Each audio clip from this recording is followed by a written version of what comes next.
မင်္ဂလာပါလူတိုင်းကစိတ်အေးချမ်းသာတဲ့ဘဝကိုလိုချင်ကြပါတယ်ဒါပေမဲ့တကယ်တမ်းမှာတော့အလုပ်ဖိအားငွေကြေးပြဿနာလူမှုဆက်ဆံရေး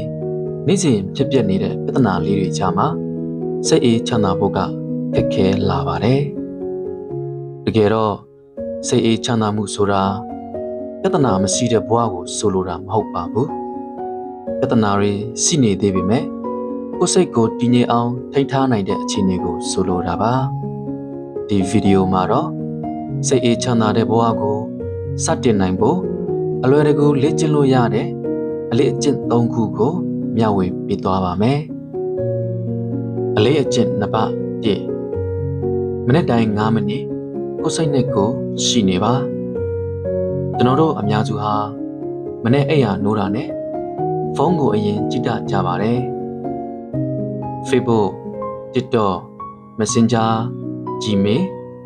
ဒီလိုနဲ့မနေ့ခင်ရဲ့ပထမဦးဆုံးစိတ်ခံစားချက်တွေကိုတခြားလူတွေစီပေးလိုက်မိပါတယ်။အဲ့ဒီအစားမနေ့ခင်မှာ9မိနစ်လောက်အချိန်ယူပြီးအသက်ရှူတာကိုပဲအာရုံစိုက်ကြည့်လိုက်ပါ။အသက်ကိုဖြည်းဖြည်းချင်းရှူပါ။ဖြည်းဖြည်းချင်းထုတ်ပါ။ဘာမှမတွေးပဲအသက်ရှူနေတဲ့ကိုတတိထားနေရုံနဲ့လုံလောက်ပါတယ်ဒီအလေးကျင့်ကတစ်နေ့လုံးရဲ့စိတ်ဖိစီးမှုတွေကိုရောချစေပြီးဆုံးဖြတ်ချက်တွေကိုလည်းပုံမတည်ငြိမ်လာစေပါတယ်အလေးအကျင့်နံပါတ်2ကတော့မလိုအပ်တဲ့နိုင်ရှင်မှုတွေကိုရလိုက်ပါလူတော်တော်များများစိတ်မချမ်းသာရတဲ့အကြောင်းရင်းကကိုယ့်ဘဝကိုအခြားသူတွေနဲ့သွားနိုင်ရှင်ပြီလို့ပါသူကကားဝယ်တယ်သူကအောင်မြင်နေတယ်သူကခီးသွားနေတယ်ဒီလိုမြင်တိုင်းငါကဘာမှမဖြစ်သေးဘူးငါကအရှုံးသမားလို့တွေးမိတတ်ပါတယ်ဒါပေမဲ့လူတိုင်းရဲ့အချိန်စရာကတော့မတူပါဘူးတချို့ကစောစောအောင်မြင်တယ်တချို့ကနောက်ကျမှအောင်မြင်တယ်အရေးကြီးတာကမနေ့ကကိုထက်ဒီနေ့ကိုကနည်းနည်းလေးပိုကောင်းလာဖို့ပဲဖြစ်ပါတယ်ကိုပဲနိုင်ရှင်ပါအခြားသူတွေနဲ့မနိုင်ရှင်ပဲမနေ့ကကိုနဲ့ဒီနေ့ကိုသာနိုင်ရှင်ကြည့်ပါဒါကစိတ်အေးချမ်းသာဖို့အရေးကြီးတဲ့အလေးအကျင့်တစ်ခုပါအလေးအကျင့်နံပါတ်3ကျေးဇူးတင်တတ်တဲ့စိတ်ကိုနေ့တိုင်းမွေးမြူပါလူတွေရဲ့စိတ်ကမရှိသေးတဲ့အရာကိုပဲအာယုံစိုက်တတ်ကြပါတယ်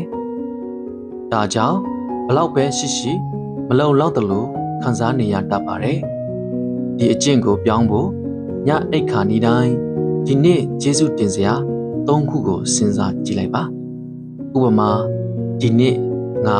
ကျမ်းမာနေသေးတယ်ဒီနေ့ငါမိသားစုနဲ့အတူရှိခွင့်ရနေသေးတယ်ဒီနေ့ငါအစားအသောက်အဆင်ပြေခဲ့တယ်ကိစ္စတည်တည်လေးတွေဖြစ်နေရင်တော့ဒီလိုလုပ်ပေးတာကမိမိရဲ့စိတ်ကိုဘာမရှိသေးလဲဆိုတာကနေဘာတွေရှိနေပြီလဲဆိုတဲ့အကောင်းမြင်တတ်တဲ့စိတ်ဘက်ကိုပြောင်းလဲပေးလိုက်ပါတယ်။အဲ့ဒီအချိန်ကစပြီးမိမိရဲ့ဘဝကိုပိုပြီးအေးချမ်းစွာမြင်လာနိုင်ပါမှာ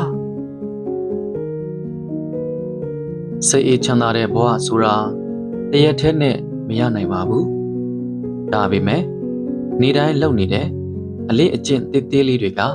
နေ့တွေကြာလာတဲ့အခါဘဝတစ်ခုလုံးကိုပြောင်းလဲပေးနိုင်ပါတယ်။ဒီနေ့ကစပြီးနနက်တိုင်း9မိနစ်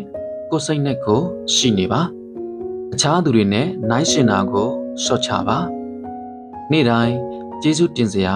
3ခုကိုအမြဲစဉ်းစားပါ။ဒီအလေးကျင့်3ခုကိုတစ်ပတ်လောက်ပဲစမ်းလုပ်ကြည့်လိုက်ပါ